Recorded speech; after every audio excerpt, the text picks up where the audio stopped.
감사합니다. 오늘 이 시간에는 반드시 나를 따르리니 라는 제목을 가지고서 함께 하나님의 말씀 나누도록 하겠습니다. 보통 시편 23편으로 설교를 하면 제목으로 여호와는 나의 목자시니 라는 제목을 가장 많이 짓지 않을까 싶습니다. 저도 그래서 처음에는 여호와는 나의 목자시니라는 제목을 잡았다가 설교를 준비하면서 바꿨어요. 왜 바꿨는지 그것을 잘 생각하면서 오늘 설교를 따라오신다면 하나님께서 놀라운 은혜를 주실 것이라고 믿습니다. 오늘 우리가 읽은 시편 23편 말씀은요, 아마도 시편 전체에서 가장 사랑받는 시편이 아닐까 싶은 생각이 듭니다.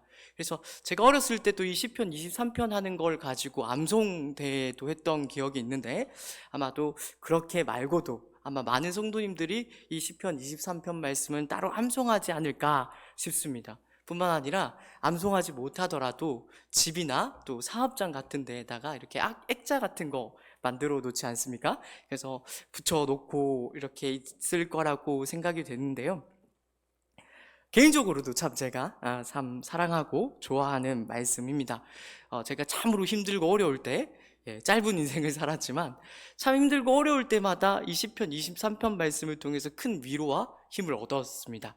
또 특별히 군대에 있을 적에 참 많이 힘들고 어렵잖아요. 남자들은 기본적으로 조금 이제 힘든데, 그때 이제 시편 23편을 소리내서 읽음으로써 그 힘들고 어려웠던 일들을 좀 잘 이겨냈던 기억이 있거든요.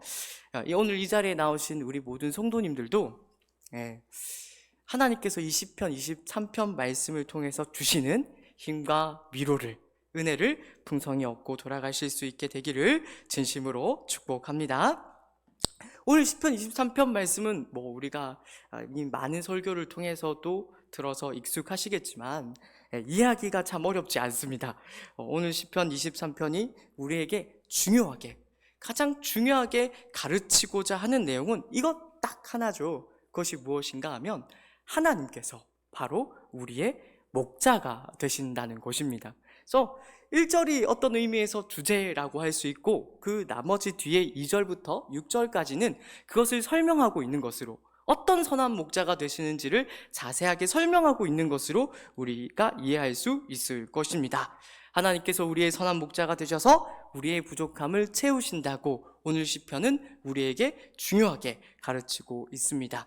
단순히 부족함을 채우시는 정도가 아니라 우리 모두를 푸른 풀밭과 쉴만한 물가로 인도하신다라고 오늘 시편은 굉장히 목가적이고 또 서정적으로 우리에게 가르치고 있는 것이죠. 그런데 뜻밖에도 우리가 너무 누군가를 잘 안다고 생각하면 그 사람에 대해서 오해하게 되는 일들이 종종 발생하지 않습니까?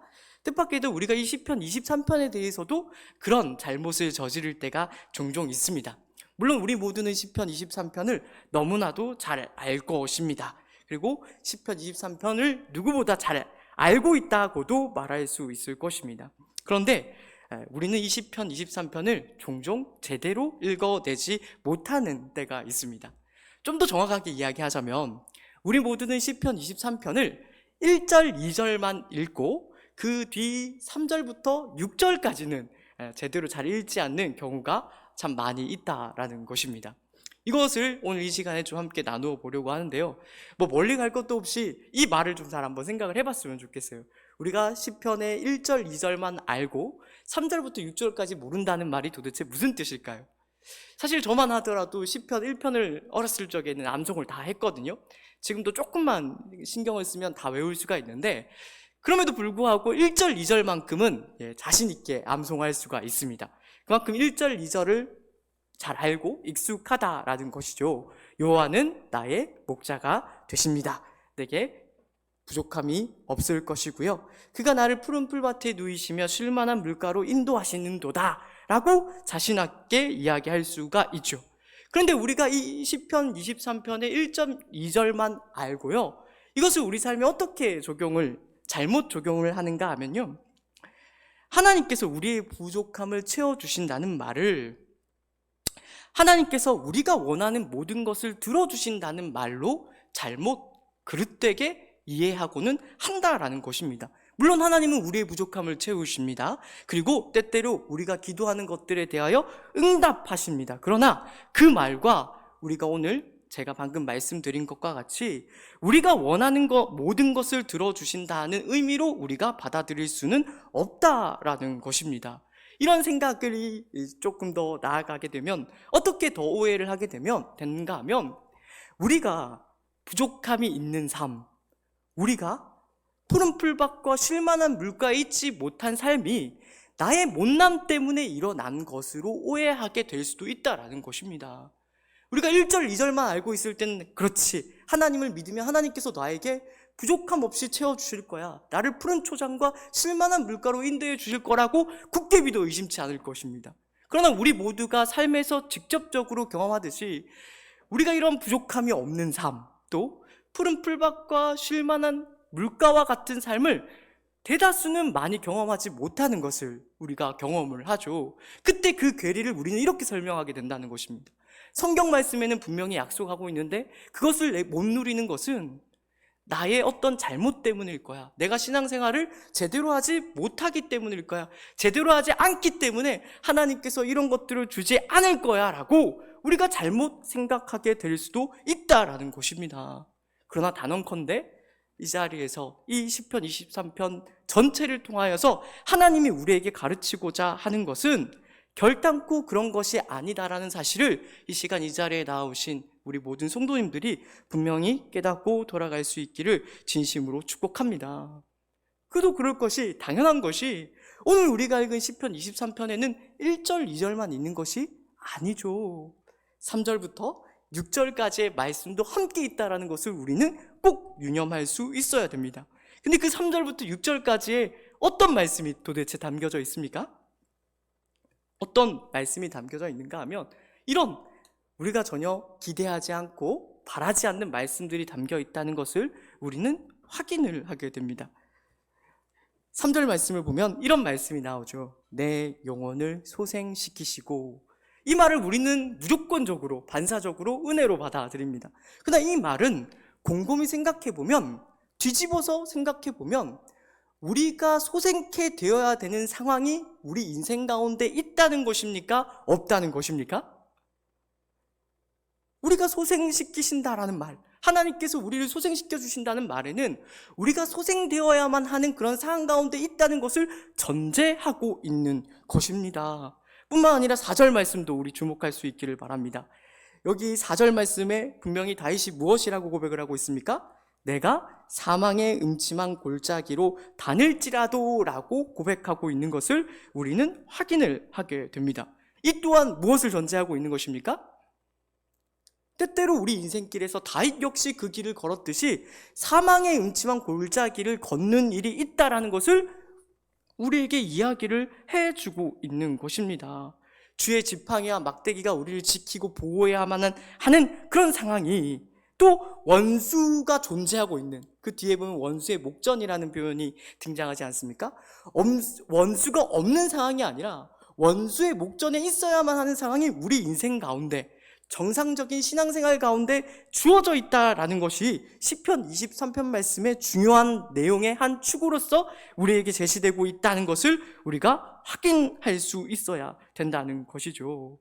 그 모든 것들을 통해서 아우를 때, 그 모든 내용들을 아울러서 우리가 시편 23편을 볼 때 비로소 우리는 이런 결론을 내릴 수 있게 됩니다. 그것이 무엇인가 하면 시편 23편이 우리에게 정말로 궁극적으로 가르치고자 하는 것은 그런 모든 과정들을 통해서 하나님께서 우리 모두를 푸른 풀밭과 쉴만한 물가로, 부족함이 없는 자리로 인도해 주신다는 것입니다.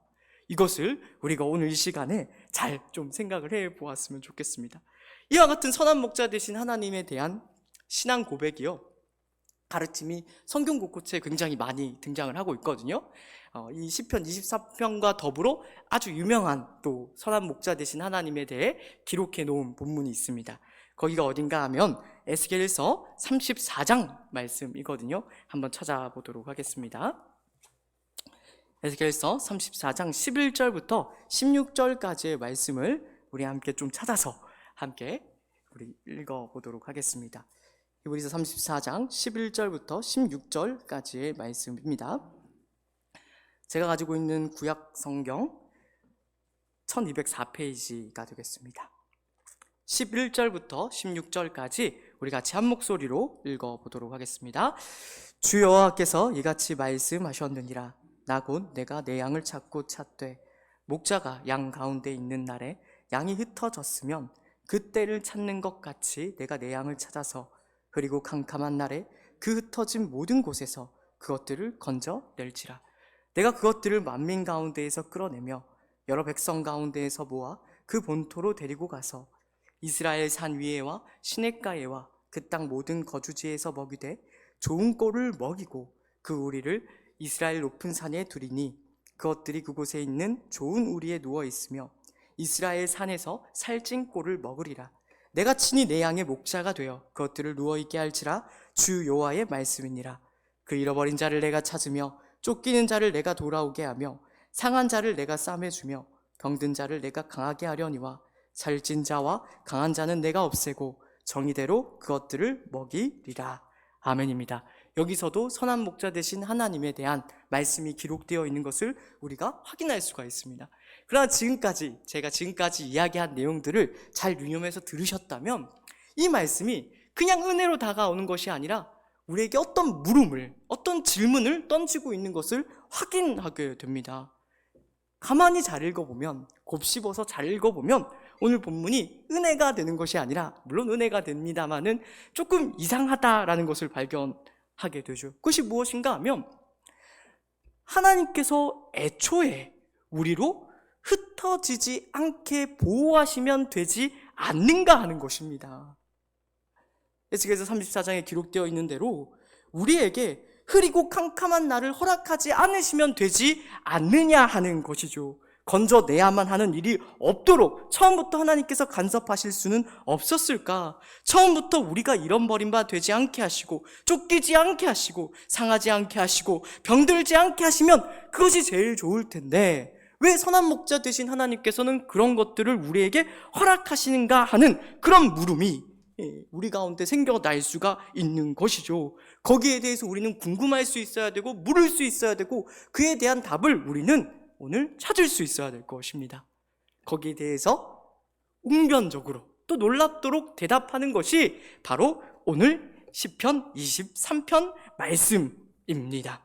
이것을 우리가 잘 다시 한번 생각을 해보았으면 좋겠습니다. 그와 같은 우리의 물음에 대하여 시편 23편 말씀이 참으로 탁월하게 대답을 하고 있다라는 것이죠. 잠깐 멈추어 서서 우리 신앙생활의 어려움에 대해서 좀 생각을 해보았으면 좋겠습니다. 신앙생활이 참 어렵습니다. 그죠? 신앙생활이 쉬우면 좋겠는데 우리가 경험하지만 신앙생활만큼 어려운 것도 없겠다라는 생각이 들 때가 많이 있습니다. 그것이 왜 그런가 하면 우리가 물론 잘 모르는 것이 많아서일 수도 있겠다라는 생각이 듭니다. 근데 모르는 것이 많아서이기도 하지만 제대로 알지 못해서이기도 하지만 알매도 불구하고 아는 대로 살아내지 못할 때가 너무 많기 때문에 우리 신앙생활이 어렵다라는 것을 우리가 경험을 하죠. 우리가 모두 믿음을 가지고 이 자리에 나옵니다. 믿음을 가지고 나온다는 말에는 우리가 하나님이 어떤 분이신지 안다라는 그런 고백이 담겨 있는 것 아니겠습니까? 그 말대로 우리는 하나님이 어떤 분이신지 압니다. 하나님이 어떤 분이신지 알 뿐만 아니라 하나님께서 우리에게 베푸시는 구원이 무엇인 줄 알고 예수 그리스도가 누구이신지 알며 또 은혜가 무엇인지에 대해서 나름대로 완전하지는 못할지라도 온전하지는 못할지라도 나름의 이해를 가지고 우리는 있습니다. 거기에 근거해서 우리는 믿음을 가지고 있는 것이죠. 더 나아가서 우리는 이렇게도 말을 할 수가 있을 것입니다. 우리 모두는 하나님의 뜻대로 성경 말씀에 나타나 하나님의 뜻대로 살아가야 된다는 것도 너무나도 잘 알고 있습니다. 그러나 진짜 문제는 무엇입니까? 우리 모두가 이 자리에 나아온 이 자리에서 설교하는 저까지 포함해서 우리 모두가 가지고 있는 가장 본질적인 문제는 무엇입니까?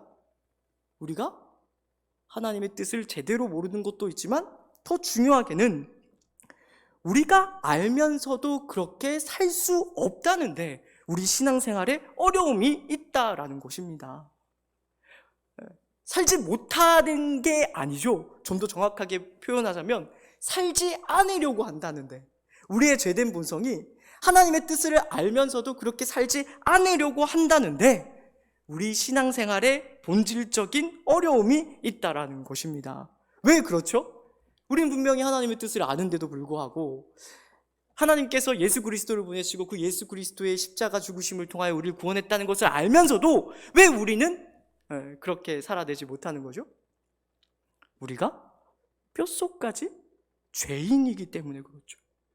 전적으로 타락하고 부패한 죄인인 까닭에 우리가 무엇이 옳은지 알면서도, 무엇이 하나님의 뜻인지 알면서도 그 앞에서 머뭇머뭇하는 거죠. 왜 내가 그렇게 살아야 하지? 라는 그런 물음을 우리는 가지고 있는 것입니다. 우리 모두가 어느 정도는 경험할 것이라고 생각이 듭니다. 무엇인가 하면 꼭 내 마음대로 해야 되죠? 오늘 이 자리에 나오신 우리 모든 성도님들은 그러신 분이 한 분도 없을 거라고 믿습니다. 꼭 내 마음대로 살아야 되고 또 내 성질대로 해야 뭐가 풀립니까? 직성이 풀린다라는 말이 있지 않습니까? 직성이 풀리는데 그러니까 사실 방법이 없는 거죠. 저도 이제 목사로 부르심을 받고 이렇게 사역을 하고 있습니다만은 가끔 때때로 제가 얼마나 죄인인지를 경험을 합니다. 그러니까 저도 이렇게 그렇게 안 보이시겠지만은, 그렇게 안 보이실 거라고 믿습니다. 그렇게 안 보이시겠습니다만은 꼭 내 마음대로 해야 되는 게 있어요. 또 꼭 내 성질대로만 해야 되는 것이 있더라고요. 그것이 바람직한 것도 아니고 하나님이 기뻐하시는 것도 아닌데 꼭 그렇게 안 하면 안 되어서 그렇게 할 때가 참 많이 있는 것을 경험합니다. 그 결과가 어떻게 됩니까? 우리는 양이 됩니다. 어떤 양이 되죠? 이사야 53장에 이걸 이렇게 멋있게 표현을 했어요. 우리는 다 양 같아서 그릇 행하여 각기 제 길로 가거늘 이라는 말씀을 우리에게 주었어요. 정말로 정확한 묘사이지 않습니까? 양이 그렇게 고집이 세다고 해요. 진짜인지 어쩐지는 잘 모르겠는데 그렇다고 합니다. 근데 성경이 그렇게 이야기하고 있으니까 맞지 않을까 싶습니다. 그러니까 우리 모두가 그렇죠. 이 죄악된 본성에 우리가 사로잡혀서 무엇이 하나님의 뜻인지를 알면서도 우리 마음대로, 우리 성질대로, 우리 잘못된 길로 각기 나아가게 된다는 것이죠. 그럼 우리 자신을 볼 때 우리 신앙생활에 답이 있습니까? 없습니까? 답이 없습니다. 우리 신앙생활에 소망이 있을까요? 없을까요? 없습니다. 우리 자신만 본다면, 우리의 죄인된 우리의 본성을 본다면 우리에게는, 우리 신앙생활에는 어떤 답도 소망이 없다라는 것이죠. 그런데요, 다시 오늘 우리 시편 23편 말씀을 떠올릴 수 있게 되기를 진심으로 축복합니다. 그런 우리를 너무 잘 아는 하나님께서 오늘 우리에게 이 시편 23편 말씀을 주고 계신다라는 것입니다. 그런 우리에게 대하여, 그런 뼛속까지 죄인된 우리를 향하여 하나님께서 무엇이라고 이야기하시는가 하면 이렇게 말씀하십니다. 야, 걱정하지 마라. 우리의 목자 되신 하나님께서 그런 우리들에게 대하여 걱정하지 말라고 이야기를 하신다는 거예요. 아니, 목사님 시편 23편 말씀에 어디 그런 말씀이 나옵니까? 라고 생각하실지 모르겠는데 제 설교를 끝까지 들어보시면 동의를 하게 되실 것입니다. 그런 우리들에게 걱정하지 말라고 이야기하시며, 더 나아가 하나님께서 무엇이라고 이야기하시는가 하면 그런 우리를 결단코 내버려 두지 않겠노라고 말씀하시는 것을 우리는 들을 수가 있습니다. 그 모든 단서를 우리는 시편 23편 곳곳에서 확인할 수가 있습니다. 다시 23편으로 돌아오셔서 우리 3절 말씀을 한번 주목해 보실까요? 우리 3절 말씀을 큰 목소리로 다시 한번 읽어보겠습니다. 내 영혼을 소생시키시고 자기 이름을 위하여 의의 길로 인도하시는도다. 이 3절 말씀에서 먼저 우리가 주목할 것은 내 영혼을 소생시키신다는 표현입니다. 여기서 소생이라는 뜻이 무엇이죠? 다시 살아나게 한다, 새 힘을 준다, 이렇게 우리가 읽을 수 있을 것입니다. 근데 다시 살아나는 일에는 우리 스스로 할 수 있는 일입니까? 우리 스스로 할 수 없는 일입니까? 우리가 잘 알고 있습니다만은 예수 그리스도의 부활을 통해서 우리가 명명백백하게 알고 있습니다만은 그것은 스스로 할 수가 없는 일입니다. 죽어 있는데 우리가 무언가를 행해서 다시 살아날 수는 없는 노릇이라는 거죠. 근데 그 소생을 시키신다고 3절 말씀이 우리에게 분명히 이야기하고 있죠. 바로 하나님께서 우리를 다시 소생시키신다고, 다시 살리신다고 이야기를 하고 있는 것입니다. 뿐만 아니라 하반절에도 주목할 수 있기를 바랍니다. 하반절에 뭐라고 기록이 되어 있습니까? 그 소생시키시는 일을 무엇 때문에 행한다라고 기록이 되어 있습니까? 자기 이름을 위하여 의의 길로 인도하시는 도다라고 되어 있습니다. 여기서 우리가 주목해야 되는 것은 바로 자기 이름을 위하여라고 기록되어 있는 부분입니다. 우리의 어떠함으로 우리를 소생시키신다라고 기록되어 있죠. 너희가 신앙생활 잘하면 내가 너희를 소생시키겠다라고 말씀하고 계시지 않습니다. 우리의 어떠함을 통해서 우리를 소생시키신다는 것이 아니라 하나님께서 당신의 이름을 위하여, 여기에서 이름은 명예라고 말을 할 수가 있을 것입니다. 혹은 평판이라고도 말할 수 있을 것입니다. 하나님께서 당신의 명예를 걸고 우리를 다시 살리시겠노라고, 우리를 다시 소생시키시겠노라고 하나님께서 장담하고 계시다라는 것이죠. 뿐만 아니라 결정적으로 우린 6절 말씀에서 그 중요한 단초를 발견할 수 있습니다. 우리 6절 말씀 큰 목소리로 함께 읽도록 하겠습니다. 내 평생의 선하심과 인자하심이 반드시 나를 따르리니 내가 여호와의 집에 영원히 살리로다. 아멘입니다. 다윗이 고백을 하고 있죠. 무슨 고백을 하고 있습니까? 평생 동안 하나님의 선하심과 인자하심이 어떻게 하신다라고 기록이 되어 있죠? 제가 오늘 설교의 제목으로도 삼았던 것과 같이 반드시 나를 따른다라고 기록이 되어 있습니다. 근데 여기서 주목을 해야 되는 게, 오늘 우리가 읽은 개역개정에 따른다라는 번역은요, 틀린 번역은 아닌데 조금 어떤 의미에서 굉장히 심심하게 번역된 내용이라고, 단어라고 이제 말을 할 수가 있습니다.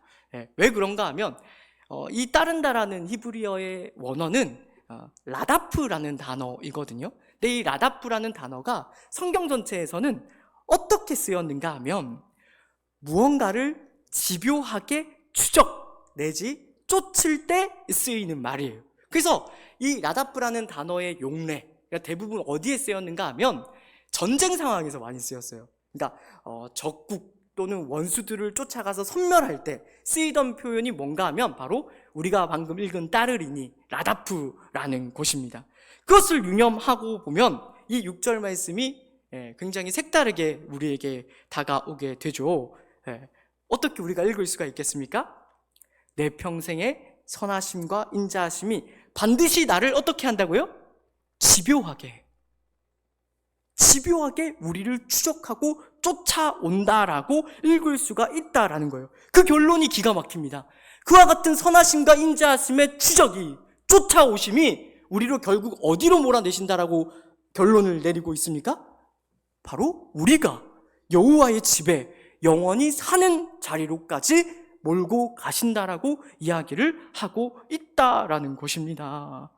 이것을 우리가 시편 23편 말씀을 통하여 읽어낼 수 있어야 되는 것이죠. 이 시편이 특별히 우리가 다윗이 썼던 시라는 것에 좀 주목할 수 있으면 좋을 것 같습니다. 다윗이라고 하면 우리는 우리 믿음의 위대한 모범으로 아마 가장 많이 기억을 하실 것이고, 그런 믿음을 통하여 하나님께 복받은 인생을 산 인물로서 우리 모두는 기억을 할 것입니다. 그런데 뜻밖의 우리가 다윗에 대해 기록되어 있는 성경을 보면 굉장히 많은 부분을 다윗이 쫓겨다니는 삶을 살아갔다라는 것을 우리 모두는 잘 알고 있죠. 그야말로 다윗은 사실 평생 동안 쫓겨다니는 삶을 살았습니다. 저는 이 사실이 굉장히 흥미롭게 다가오더라고요. 평생 적들에게 라다프 당했던, 쫓겨다녔던 인물이 다윗이라고 이제 말을 할 수가 있고, 그 다윗이 오늘 이 놀라운 시편 23편의 고백을 하고 있는 거죠. 우리 모두는 다윗에 대한 이야기를 하도 많이 들어서 아마 줄줄 끌 수 있을 거라고 생각합니다. 젊어서 다윗이 어떻게 또 누구에게 쫓겨다녔습니까? 누구에게 쫓겨다녔는가 하면 사울 왕에게 아주 오래오래 광야에서 쫓겨다니지 않았습니까? 다윗은 하나님 손에 붙들려서 기름 부음을 받고 왕이 되었습니다. 사무엘 선지자가 갑자기 짠 하고 나타나서 다윗에게 기름을 부어서 왕이 되었어요. 그런데 억울하게 사울에게 미운 털이 박히게 되죠. 사울에게 미운 털을 박혀서 몇 번이나 죽을 고비를 넘기고 광야 땅에서 쫓김을 당하는 인생을 살아가게 됩니다. 그러다가 어느 지경에까지 갑니까? 어느 지경에까지 가는가 하면 쫓기다 도저히 이스라엘 내에서는 살 수 없을 것 같아서 블레셋 땅으로 도망을 가죠. 블레셋이 어떤 땅입니까? 어떤 나라입니까? 우리 모두가 잘 알지만은 적국입니다. 이스라엘과 원수된 그런 상황에 있던 나라가 블레셋이죠. 그 적국에까지 자기 몸을 맡기는 그런 상황에까지 이르게 되죠. 근데 더 재밌는 것은 그 적국에 가서 다윗이 무슨 짓을 하게 됩니까? 살아남기 위해서 블레셋 왕 아기스 앞에서 침을 질질 흘리며 미친 척을 해야만 했다라는 것을 우리는 잘 알고 있습니다. 여기서 우리가 중요하게 보아야 되는 것이 그와 같은 다윗의 그런 쫓겨다니는 삶을 단순히 우리 믿음의 모범으로서 성경이 제시하고 있지 않다는 것을 우리가 주목하는 것이 중요합니다. 성경의 그 모든 말도 안 되는 그 쫓겨다니는 인생을 통해서 말하고자 하는 것은 이걸 우리 믿음의 모범으로 삼으려는 것이기보다는 그런 것이기보다는 그런 상황에서도 믿음을 지켜서 하나님께 복을 받아 왕이 되었다는 말을 하려는 것이 아니라 다윗 또한 우리와 같이 정신없는 삶을 살아내야만 했다는 거죠. 우리와 똑같이 우리와 방불한 속수무책의 삶을 다윗 또한 살아내야만 했다는 것을, 그런 쫓겨다니는 인생을 살아내야 됐다는 것을 성경은 우리에게 말하고 싶어 하는 것입니다. 늙어서는 어떻습니까? 다윗이 늙어서는 아들놈한테, 압살롬한테 반역을 당하죠. 반역을 당해서 또 쫓겨나갑니다. 좀 살만해지는가 싶었는데 아들이 반역을 일으키는 바람에 또 광야 땅에서 방황하는, 쫓겨다니는 그런 삶을 살아가는 것이죠. 근데 그런 다윗이 오늘 이 본문에서, 오늘 이 시편 23편을 통해서 우리에게 이렇게 이야기를 하는 것입니다. 그 모든 것이 다, 자기 인생에서 그렇게 쫓겨다녔던 그 모든 것들이 뭐라고 이야기를 하고 있는 거예요? 다 하나님의 선하심과 인자하심이 나를 쫓아오는 것이었다라고 다윗이 놀랍도록 운명적으로 우리에게 선포하고 있다는 것입니다. 그래서 나중에요, 다윗이 이런 고백도 우리에게 들려줍니다. 우리 한번 찾아보겠습니다. 시편 139편입니다. 시편 139편 7절부터 10절까지 말씀입니다. 같이 한 목소리로 읽도록 합니다. 내가 주의 영을 떠나 어디로 가며 주의 앞에서 어디로 피하리이까? 내가 하늘에 올라갈지라도 거기 계시며 스올에 내 자리를 펼지라도 거기 계시니이다. 내가 새벽 날개를 치며 바다 끝에 가서 거주할지라도 거기서도 주의 손이 나를 인도하시며 주의 오른손이 나를 붙드시리이다. 너무 좋지 않습니까? 지금 다윗이 무슨 고백을 하고 있는 거예요? 시편 23편 말씀에 나타난 대로 말하자면 지금 주의 선하심과 인자하심이 어떻게 나를 추적하는지, 어떻게 나를 쫓아오는지에 대해서 시편 139편에서 이렇게 이야기를 하고 있는 것입니다. 저는 이렇게 말씀드리고 싶습니다. 이와 같은 하나님의 선하심과 인자하심의 추적을, 쫓음을 굳게 믿는 것이 우리 신앙생활에서 매우 중요하다라고 말입니다. 그래서 사실 제가 설교 준비를 하다가 제 칼빈이 시편 23편에 대해서 주석 쓴 걸 봤는데 이거를 칼빈이 진짜 멋있게 이렇게 표현을 했더라고요. 뭐라고 표현했는가 하면, 이와 같은 하나님의 사랑을 우리는 아버지로서의 달콤함이라고 표현할 수 있을 것이다 라고 표현을 했어요. 영어로 보니까 sweetness라고 해서 요즘에 그런 표현 많이 쓰지 않습니까? 뭐 드라마 주인공이 스윗하다 이런 표현을 쓰는데 저는 그게 이제 뭐 더 잘 통할 수도 있을 것 같다는 거예요. 하나님 아버지의 스윗함을 우리가 시편 23편에서 읽어낼 수가 있고 또 그것을 우리 신앙생활에서 아주 중요한 한 내용으로서 우리가 붙들 수 있어야 된다라는 것입니다. 사실 이런 맥락에서도 우리가 예수 그리스도에 대해서도 마땅히 생각할 수 있어야 될 것입니다. 예수님께서 이 땅에 오셔서 십자가를 지신 것, 우리 모두를 죄에서 건지시기 위하여, 죄에서 구원하시기 위하여 십자가에서 죽으신 것도 우리는 이렇게 이야기를 할 수가 있죠. 바로 하나님의 선하심과 인자하심이 우리를 쫓아오는 것으로 말입니다. 요한복음 10장에서 우리 주님께서 이렇게 이야기하지 않습니까? 한번 다시 찾아보도록 하겠습니다. 요한복음 10장 11절 15절 말씀입니다. 10장 11절부터 15절까지 말씀 같이 한 목소리로 읽습니다. 도둑이 오는 것은 나는 선한 목자라. 선한 목자는 양들을 위하여 목숨을 버리거니와 삭구는 목자가 아니요 양도 제 양이 아니라 이리가 오는 것을 보면 양을 버리고 달아나나니 이리가 양을 물어가고 또 해치느니라. 달아나는 것은 그가 삭구인 까닭에 양을 돌보지 아니함이나 나는 선한 목자라. 나는 내 양을 알고 양도 나를 아는 것이 아버지께서 나를 아시고 내가 아버지를 아는 것 같으니 나는 양을 위하여 목숨을 버리노라. 선한 목자 되신 예수 그리스도께서 그 하나님 아버지의 선하심과 인자하심을 그대로 구현해내고 계시죠. 말씀이 성육신 한 것과 같이 우리에게 대하여 그 예수 그리스도의 선한 목자 되심을 우리에게 이렇게 소개하는 것입니다.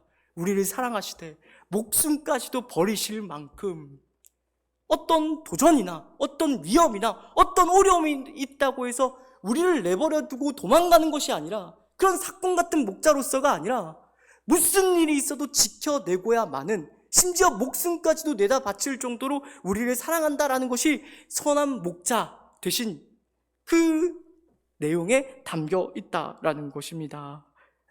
그 사실을 우리가 이 시간 분명히 깨달을 수 있기를 진심으로 축복합니다. 이 사랑을 믿으십시오. 그냥 믿는 정도가 아니라 굳게 믿으실 수 있기를 바랍니다. 그리고 그 믿음 안에서 자기 자신에 대하여 그리고 자기 신앙생활에 대하여 포기하지 않고 오늘을 살아내실 수 있게 되기를 진심으로 축복합니다. 하나님께서 뭐라고 말씀하시는 거예요? 쉽게는 이렇게도 표현할 수 있을 것 같아요. 하나님께서요 우리를요 붙들어 놓지 않으신다고 하십니다. 우리를 붙들어 놓지 않으신답니다. 거기서 우리는 뭘 합니까? 순순히 끌려갈까요? 안 끌려갈까요? 우리 모두가 이미 다 경험합니다. 아닌 척할 수 있고 위장할 수 있고 꾸밀 수는 있지만 우리 모두는 알고 있습니다. 각자 자신은 너무나도 잘 알고 있습니다. 그와 같은 하나님의 붙드심에 의의 길로 인도하심에 대하여 우리는 온갖 땡깡을 부립니다. 우리는 온갖 엄살을 피우기도 하고요. 투정도 부리는 것이죠. 그러나 오늘 시편 23편이 뭐라고 이야기를 합니까? 그럼에도 불구하고 반드시 우리를 따를 것이랍니다. 우리를 추적하고 우리를 쫓아올 것이랍니다. 우리를 결단코 포기하는 법이 없다라고 이야기를 하시죠. 멀리 갈 것 없이 우리가 우리 자녀들 키우면서 다들 경험하는 것이지 않습니까? 우리 자녀들이 말을 잘 듣습니까? 안 듣습니까?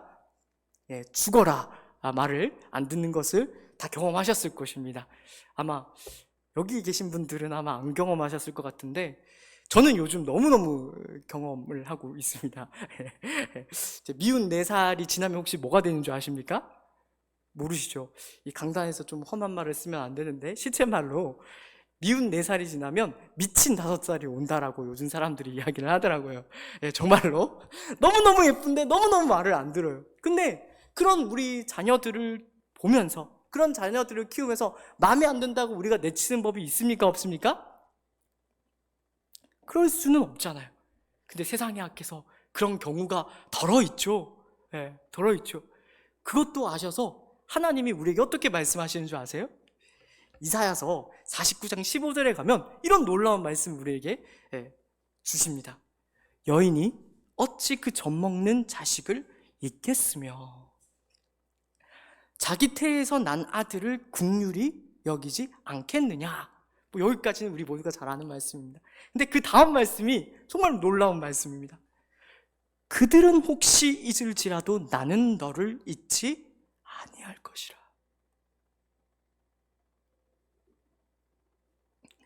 이 하나님의 사랑을, 이 하나님의 선하심과 인자하심을 굳게 믿기로 결단하는 오늘 말씀이기를 진심으로 축복합니다.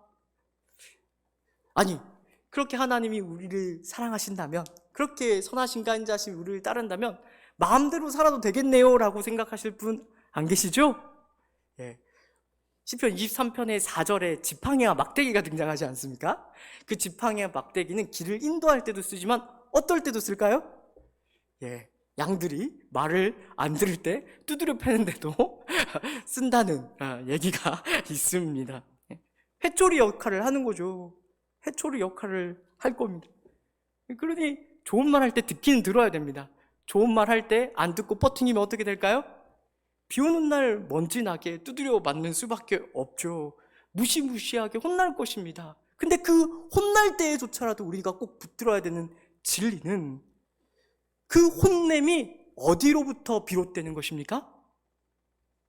하나님의 포기할 수 없는 사랑에서 비롯된다라는 것을 우리는 꼭 기억할 수 있어야 될 것입니다. 그 두드려 맞는 시간들이 우리를 결국에 어디로 인도할 것입니까? 결국에는 푸른 풀밭으로 인도할 것입니다. 결국에는 쉴만한 물가로 인도할 것이고요. 6절 말씀에 잘 나와 있듯이 결국에는 그 모든 것들이 우리로 여호와의 집에 들어가도록 영원히 거하도록 만들어 내고야 말 것입니다. 근데 여기서는 한 가지 더 덧붙이고 싶습니다. 그뿐만이 아니죠. 성경 전체를 보면 이것을 더 놀랍게 이렇게 표현하고 있는 것을 우리가 보게 됩니다.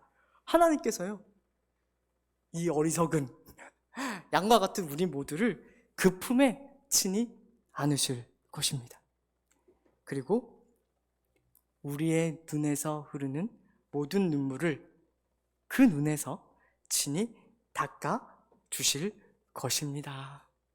이 사실에 깊이 감사하시고 깊이 기뻐하실 수 있는 우리 모든 믿음의 성도님들 될 수 있기를 진심으로 축복합니다.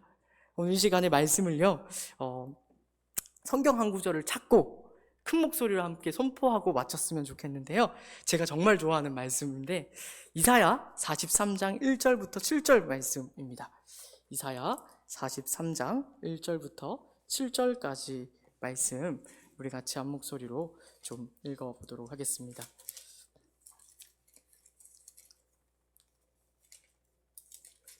(43장) 1절부터 7절 조금 길지만 우리를 향한 하나님 아버지의 마음을 생각하면서 우리가 선포할 수 있기를 바랍니다. 같이 읽습니다.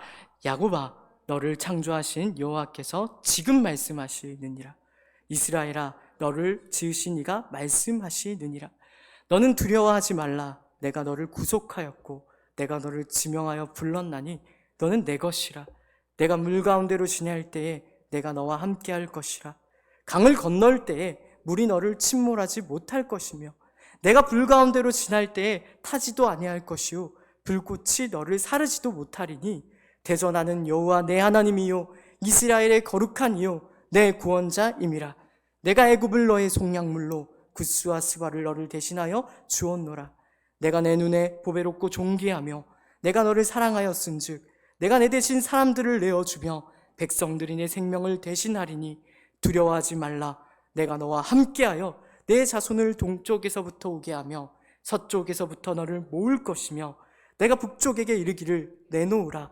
남쪽에게 이르기를 가두어 두지 말라. 내 아들들을 먼 곳에서 이끌며 내 딸들을 땅끝에서 오게 하며 내 이름으로 불려지는 모든 자 곧 내가 내 영광을 위하여 창조한 자를 오게 하라. 그를 내가 지었고 그를 내가 만들었느니라. 아멘입니다. 기도하겠습니다. 사랑과 은혜가 많으신 하나님 아버지 은혜를 감사합니다. 오늘 말씀을 통하여서 하나님이 어떻게 우리에게 대하여 선한 목자가 되는지 분명하게 가르쳐 주시니 참으로 감사합니다. 하나님, 우리로 하여금 그 선한 목자 되신 하나님 아버지의 사랑을 이 시간 분명히 깨달을 수 있게 하여 주시옵소서. 선한 목자가 되셔서 이 땅 가운데 오시고 우리를 위하여 우리 죄를 대신하여 십자가에 죽으신 그 예수 그리스도의 사랑을 우리 다 명명백백하게 깨달을 수 있도록 인도하여 주시옵소서. 우리의 죄돈문성이 그리고 사단과 마귀가 우리의 나약함과 연약함과 못남을 고발하며 고소하며 우리로 자신 없게 만들 그때에 우리를 사랑하여 자기의 독생자 예수 그리스도를 보내시기까지 사랑한 그 하나님 아버지의 사랑을 저희로 깨달을 수 있게 하시고 그 예수 그리스도를 굳게 붙들게 하시며 그리하여 담대함으로 매일매일을 살아낼 수 있는 우리 모두가 되게 하여 주시옵소서. 바로 우리가 그런 사랑을 받고 있습니다. 하나님 아버지께서 우리를 결단코 포기하지 아니하시고 우리를 반드시 쫓아오시며 우리를 붙들어 놓지 아니하시니 우리 또한 우리 자신을 우리의 신앙생활을 포기하지 않기로 굳게 결단합니다. 지금까지는 우리 못난 자신에 대하여 포기했을지 모르나 우리를 사랑하시는 그 하나님 아버지의 마음을 알아 힘을 내어서 담대함으로 오늘을 하나님의 사랑받는 자녀로 살아내기로 결단하게 하여 주시옵소서. 우리 주 예수 그리스도의 이름으로 기도드립니다. 아멘.